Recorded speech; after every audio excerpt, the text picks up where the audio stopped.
Morning guys. இன்னைக்கு வந்து gift Nifty base பண்ணி பார்க்குறப்ப மார்க்கெட் வந்து புல்லிஷாக தான் தெரியுது. ஸோ ஓப்பனிங் வந்து மேபி 24,186 மேலே ஓப்பன் ஆகல மாதிரி தெரியுது. அப்படி ஓப்பன் ஆச்சுன்னா 225, 259, 285, 321 டார்கெட்டு.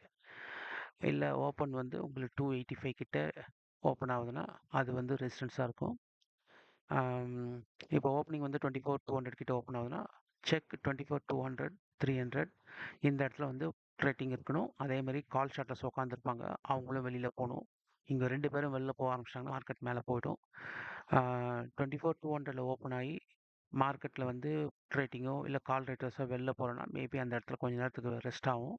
அதுக்கப்புறம் ஃபர்தராக ஃப்ரெஷ் புட் ட்ரேட்டிங் வந்து நான் மேலே போகும். சப்போஸ் 24,285 கிட்ட ஓப்பன் ஆகுதுன்னா செக் 24,300 ரேட்டர்ஸ்.